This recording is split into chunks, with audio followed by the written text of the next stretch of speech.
Metallurgy, the timeless craft of forging metals, ignited human progress for thousands of years.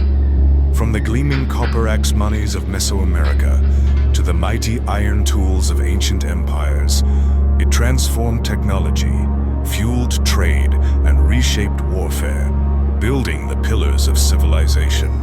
This art wove together cultures and drove history forward. In this video, we'll uncover metallurgy's ancient roots, masterful techniques, and epic legacy, showing how it forged our world. You're watching Ancient American Explorer. Welcome to Ancient American Explorer. I'm SuperGringo, and today we're embarking on a thrilling journey across the Pacific coast of the Americas, where ancient trade routes link the powerful Zapotec lords of Oaxaca with the seafaring navigators of the Andes. From 700 to 1521 CE, copper objects, bells, axe money, and bronzes flowed between Monte Albán and distant Andean ports, carrying with them techniques and ideas that shaped civilizations. We'll dive into the archaeological evidence, from Zapotec tombs to coastal trade hubs, to reveal a vast network of exchange. So, grab your explorer's hat and let's uncover the story of how copper and culture connected the ancient Americas. The rugged Pacific coast of the Americas, stretching from the highlands of Oaxaca to the southern reaches of Chile, was more than a barrier of wind and wave. It was a conduit for cultural exchange.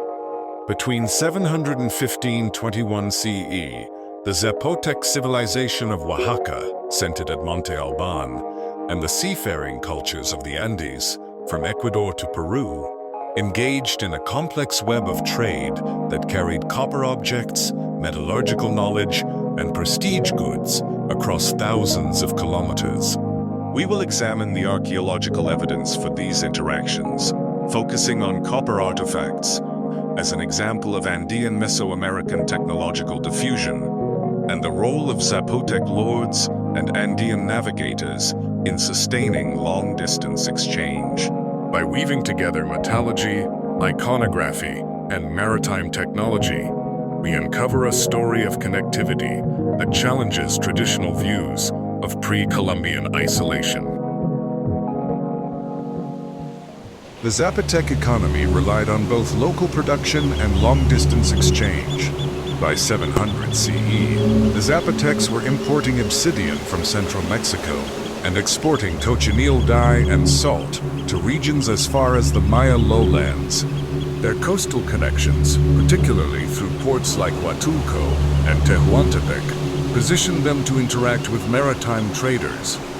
The question is whether these networks extended southward to the Andes, and whether copper objects, a hallmark of Andean metallurgy, were among the goods exchanged. Andean maritime trade was equally advanced. By 800 CE, cultures like the Sican, 700 to 1375 CE, in northern Peru, and the Chincha, 1000 to 1470 CE, in southern Peru, mastered balsa raft navigation, capable of carrying up to 20 tons of cargo. For Heyerdahl, the Ra expeditions.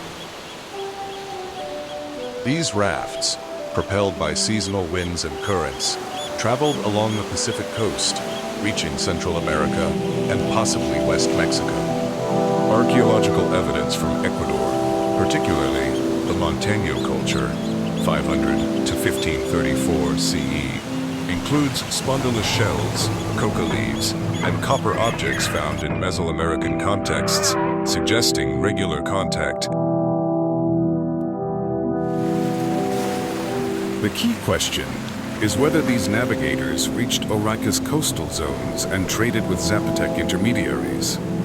Copper objects, with their distinct Andean signatures, provide a critical lens for exploring this possibility. Copper objects are central to the hypothesis of Zapotec-Andean trade.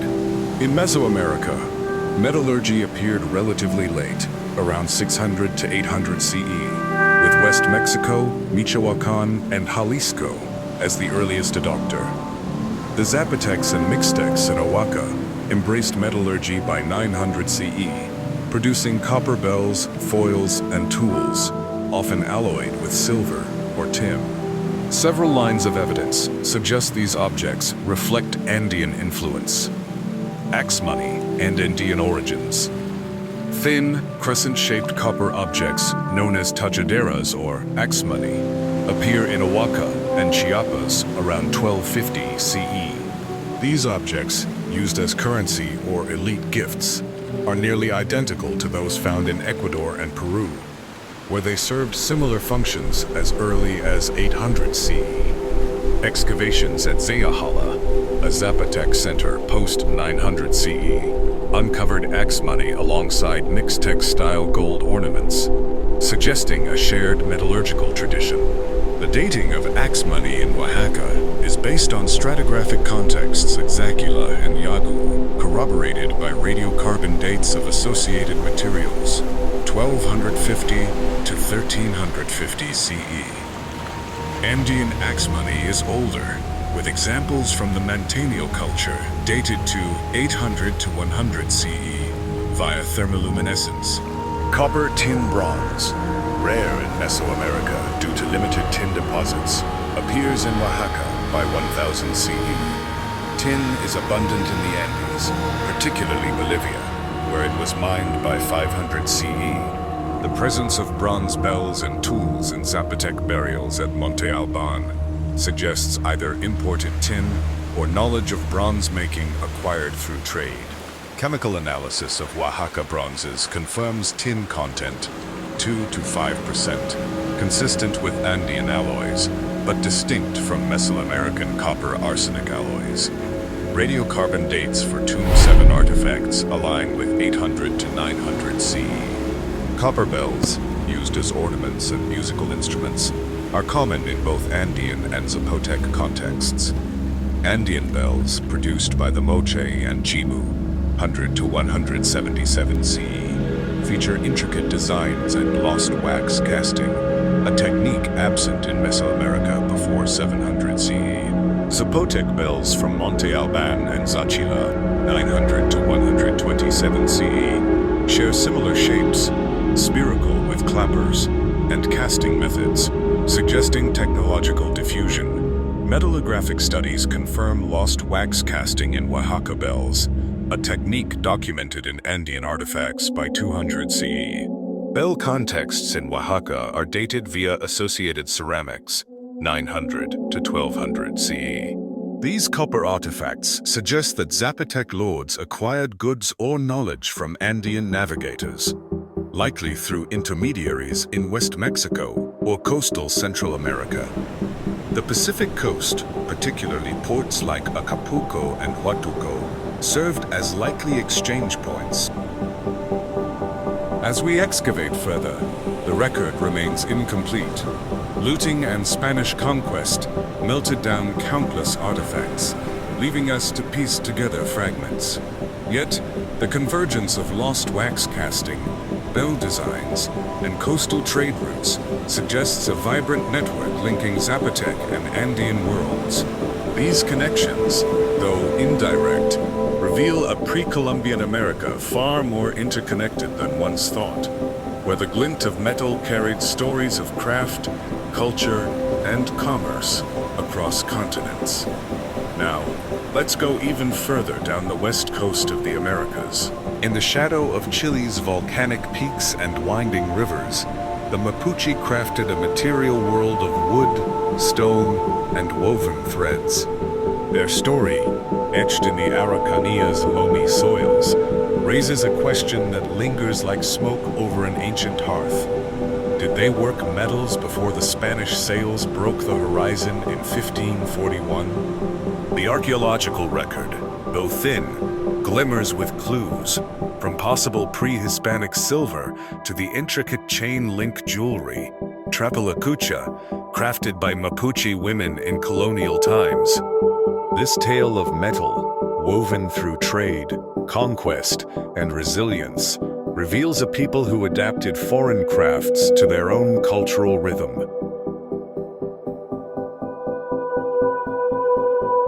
Early Spanish chroniclers, like Jerónimo de Vivar in 1558, described Mapuche near Concepcion, wearing gold and silver bracelets and crown-like ornaments.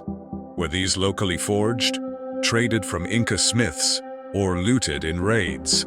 The Inca, whose empire stretched into northern Chile by the 1470s, mastered copper, bronze, and gold work, as seen in sites like Tiwanaku.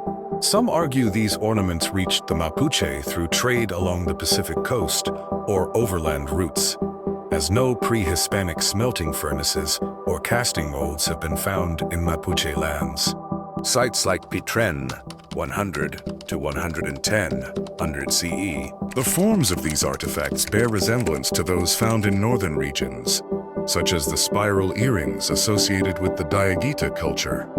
However, current evidence does not support the conclusion that these objects originated in the semi-arid north, despite noted stylistic parallels. The Spanish arrival transformed this landscape. The Arauco War, 1550 to 1641, saw Mapuche warriors capture iron tools and forges, swiftly mastering ironworking for lances and knives that defied colonial blades. Silver, however, became their signature. The Trapalacucha, with its delicate interwoven links, embodies this adaptation. Ethnographic records from the 18th–19th centuries describe women crafting these necklaces, sometimes incorporating Spanish coins or melted silver from colonial wares. The technique, likely learned post-contact, shows no clear pre-Hispanic precedent in Mapuche sites, though cold hammering of native metals is plausible given regional traditions. The absence of smelting evidence suggests that advanced metallurgy, like lost wax casting, arrived via Spanish or Incan influence.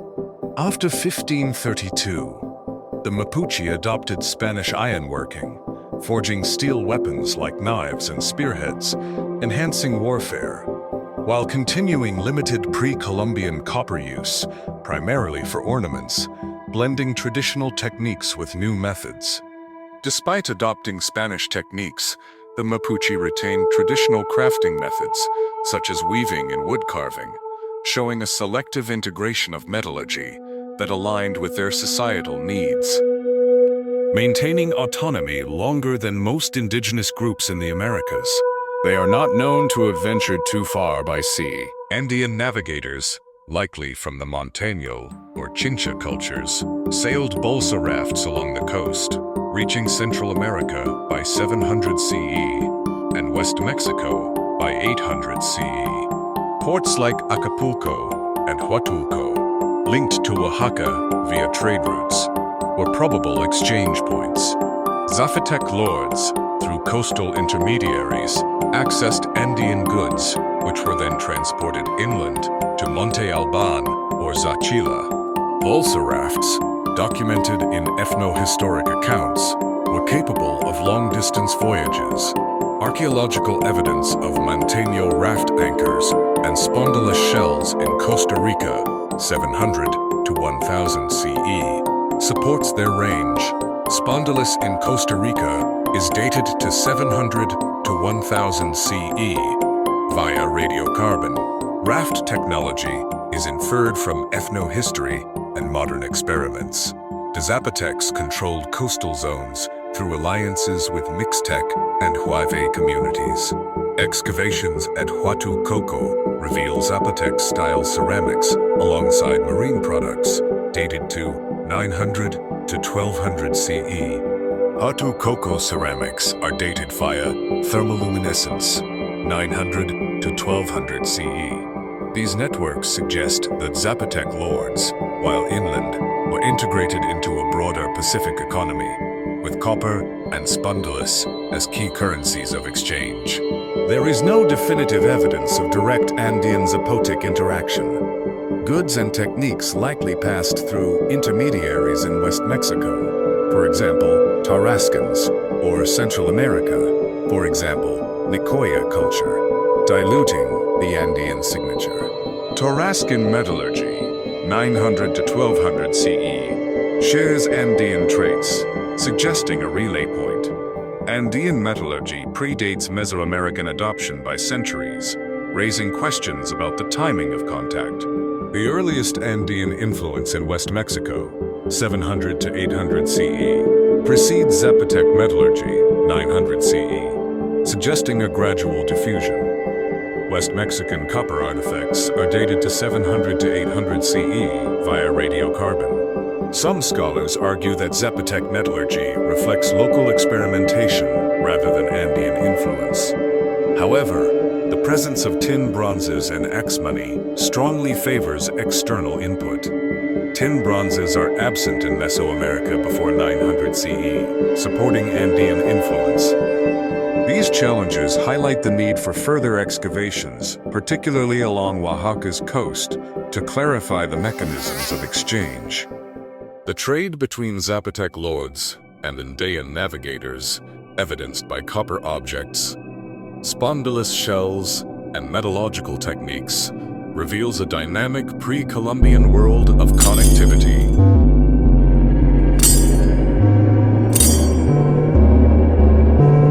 Andean metallurgy left an indelible mark on distant cultures, carried by the skill of navigators and the ambition of lords. While direct evidence of Zapotec-Andean encounters remains elusive, the archaeological record, axe money, bronzes, and shells paints a compelling picture of exchange across continents. Future research, particularly in coastal Oaxaca and Ecuador, may yet uncover the ports and pathways that linked these worlds, reminding us that the Americas, long before Columbus, were bound by the sea. As we've journeyed from the copper-laden tombs of Monte Albán to the balsa rafts of Andean navigators, we've uncovered a tapestry of trade that wove together the Zapotec lords and the vibrant cultures of the Andes. Coastal routes likely connected these cultures, sharing techniques and artistic motifs. Though direct artifact exchange is unconfirmed, stylistic parallels reveal a dynamic pre-Columbian exchange, shaping symbols of status across vast distances. Until next time, this is SuperGringo, and you're watching Ancient American Explorer.